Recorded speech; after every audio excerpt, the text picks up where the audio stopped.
होगा।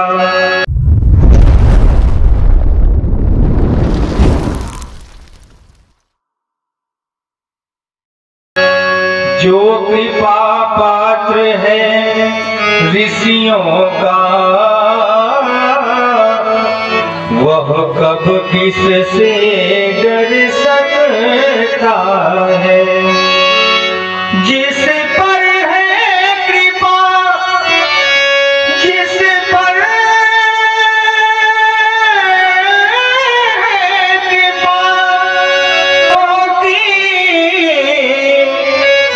यह कार्य वही कर सकता है।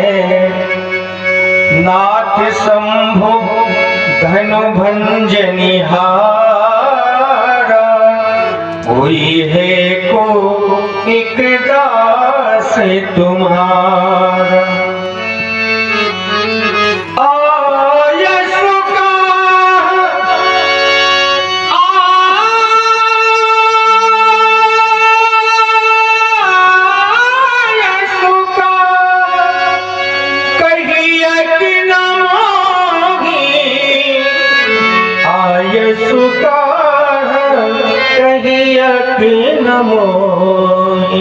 कहीं कहीं भगवान मेरे लिए क्या आज्ञा है।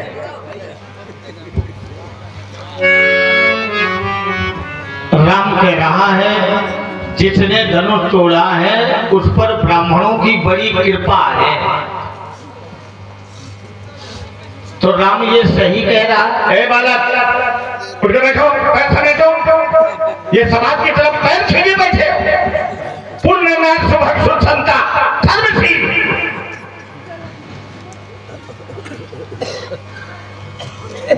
जिस पर है कृपा ब्राह्मणों की। अभी समाज में ब्राह्मण बन कितने हैं, जरा हाथ उठाओ, हम भी देख ले।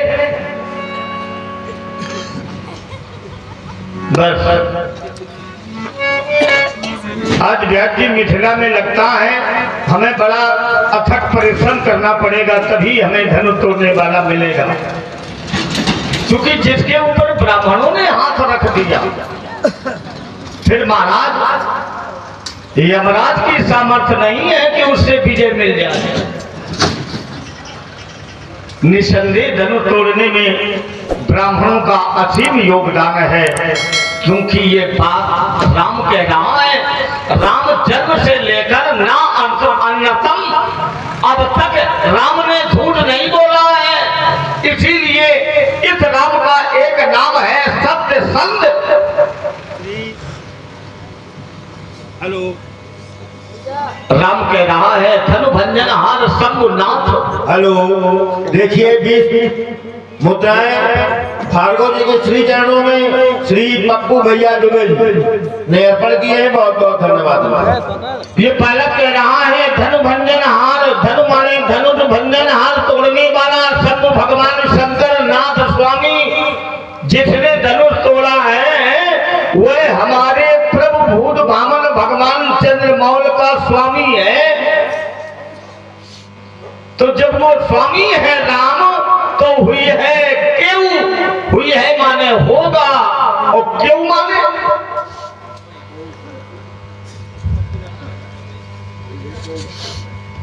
विष्णु व्यास रूपाय भगवान व्यास। कम से कम आप तो हमारे साथ जुड़े रहो।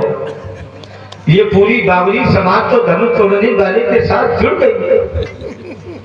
क्योंकि मौनम सम्मत लक्षण, जब समाज में कोई घटना घटे और कोई पूछे ये कार्य कैसे हुआ और महाराज समाज मौन धारण कर ले, तो याद रखना केवल तोड़ने वाला ही नहीं बल्कि जितने ये मौन बैठे हैं इन सबका उसमें सहयोग है। क्यों माने धनुष तोड़ने वाला? ये बालक कह रहा जिसने धनुष तोड़ा है उसका नाम है क्यों। वाणी व्याकरण शोभते, वाणी की शोभा व्याकरण के द्वारा होती है। इस शरीर में 4 प्रकार की वाणी है, परा, पश्चंती, मध्यमा और वैखरी शब्द है महाराज क्यों। तो जब विद्वानों ने क्यों शब्द का संग विग्रह किया तो शब्द पाया गया का धन ईऊ, का माने जल, का माने ब्रह्म, का माने घटाकाश, का माने राजकुमार, यू माने तरह, यू माने जैसा, यू माने सदृश। ये बालक कहने का प्रयास कर रहा है कि भगवान जिसने धनुष तोड़ा है वो राजकुमार जैसा है। फिर कह रहा वो एक है, एक इस अखिल ब्रह्मांड में कौन है? तो ज्ञानियों ने कहा परवश जीव स्ववश भगवंता, जीव अनेक एक, एको ब्रह्म द्वितीयो नास्ति। फिर कह रहा वो दास है,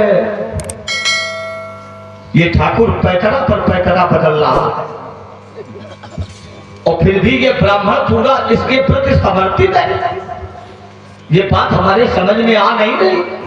वो दास है, राम अधिकृत है, अनुग है, पार्षद है, पार्थोष है, प्रवृत्त है, ऋण मोक्षित है, स्वयं आगत है, लब्ध है, त्रिमाल है, किस कोट का दास है राम?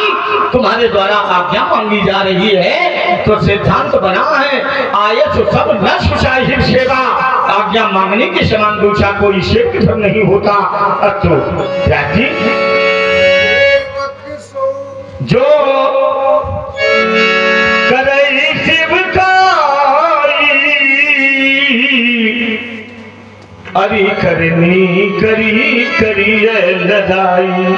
सेवक वही है जो सेवा का कार्य करे, धर्म के अनुसार आचरण करे, वही समाज में सेवक कहलाता है। किंतु राम यहाँ पर अनीत की गई है, अधर्म किया गया, गुरुद्रोह किया गया। अब तो इस प्रेक्षागार में वह बांकुड़ा हमसे लड़ाई लड़े। सुनो राम,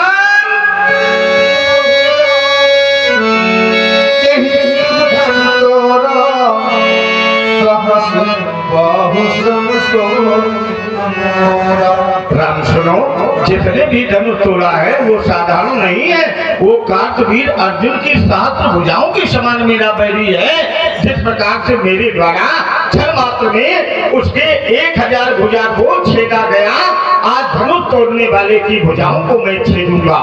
अब तो उसके लिए कठोर घोषणा है, सो बिहारी समाजा न तुम्हारे यही है सब राजा। सो बिलग आओ। आखिर परशुराम ने धनुष तोड़ने वाले को सो क्यों कहा? क्योंकि माता कहती है मन जा ही राजू मिलेंगे सो। इसलिए समाज में जितने राजा हैं सभी दंड मिलेगा। आज कोई राजा छोड़ा नहीं जाएगा।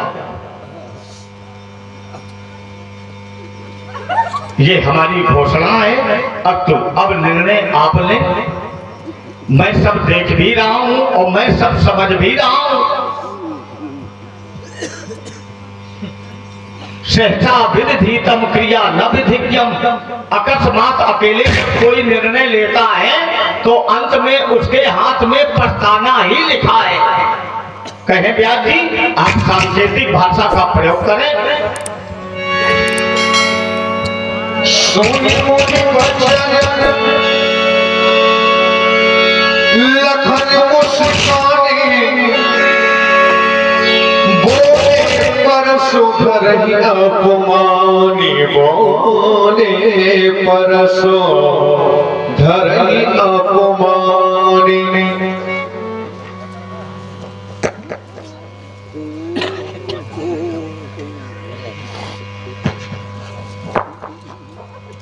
सुना,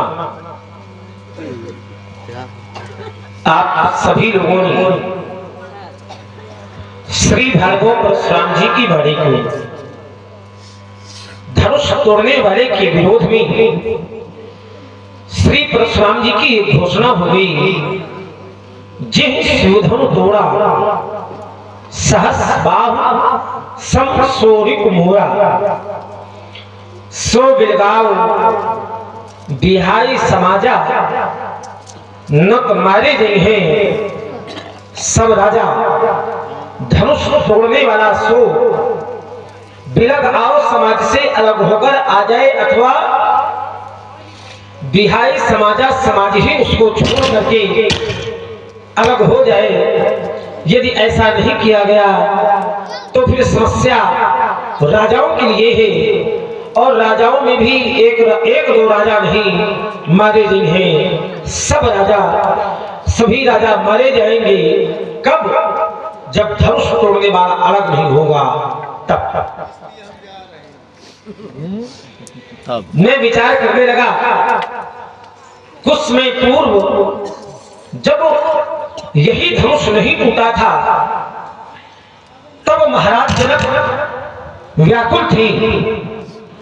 महाराज जनक के सामने एक समस्या थी और समस्या यह थी कि धनुष नहीं टूट रहा। आप सभी इस बात के साक्षी हैं कि धनुष नहीं टूट रहा था तो महाराज जनक व्याकुल थे, कारण महाराज जनक के सामने समस्या थी कि धनुष नहीं टूट रहा। धनुष तोड़ने वाले ने धनुष को तोड़ करके महाराज जनक जी की समस्या का समाधान किया। अब समस्या श्री परशुराम जी महाराज के सम्मुख है और समस्या यह है कि टूटा तो कहीं तोड़ा। जब तक टूटा नहीं था तो समस्या थी कि कोई तोड़ नहीं रहा, अब टूट गया तो समस्या है कि किसने तोड़ा। हमारे भैया प्रभु श्री राम जी बड़े ही नम्र एवं सरल स्वभाव के। राम जी तो रामे जी है, उनको क्या कहना। महात्मा जी के समीप पहुंचे, हाथ जोड़ करके बोली, नाथ शंभुधन भंजन हारा होई क्यों विगदास ऐसा कही क्यों। फिर भी विचारों से युक्त नम्र वाणी श्री भार्गव परशुराम जी को समझ में नहीं आई। विचार करेंगे, समर्पण का इससे बड़ा धरातल विश्व में आपको कहीं देखने के लिए प्राप्त नहीं हो सकता। स्वयं विचार करिए,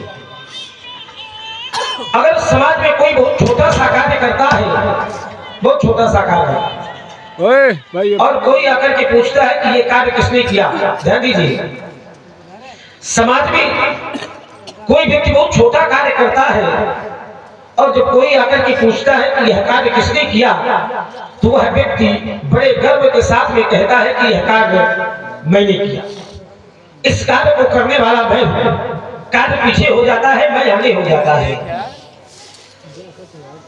मैं एक बड़ा साधारण उदाहरण दे दूं, अगर कोई भगवान के लिए मंदिर भी बनवाता है तो भगवान में मंदिर में मूर्ति बाद में बैठती है, नाम पहले लिख जाता है कि मुख्य व्यक्ति के द्वारा निर्माण करवाया गया। लेकिन जिस व्यक्ति ने इतना बड़ा कार्य किया, जिस धनुष को त्रैलोक की महाशक्तियां नहीं तोड़ पाई, उस धनुष को एक व्यक्तित्व ने तोड़ा और जब पूछा गया तो वह व्यक्तित्व कहता है कि तोड़ने वाला आपका दास है, कहिए क्या किया।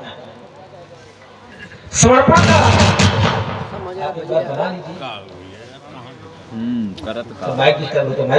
सभा में उपस्थित सभी विद्वान पुनः अपना प्राध्यान वाली ओर केंद्रित करेंगे। विचारों से युक्त नम्र वाणी श्री भार्गव परशुराम जी के समझ में नहीं आई। चलो भैया की वाणी इनके समझ में आवे अथवा ना आवे, लेकिन ईमानदारी से इस बात को हमको पूर्ण विश्वास है कि हमारी वाणी बहुत जल्दी समझेंगे। महात्मा जी प्रणाम। और महाराज सब कुशल, बहुत सुंदर। चलिए सभा में उपस्थित सभी विज्ञजन पुनः अपना अपना ध्यान हमारी ओर केंद्रित करें और जो ये मंचन चल रहा था, अब जो होने जा रहा है यह संवाद, तो मैं तो ये कहूंगा कि रामलीला का ये तत्व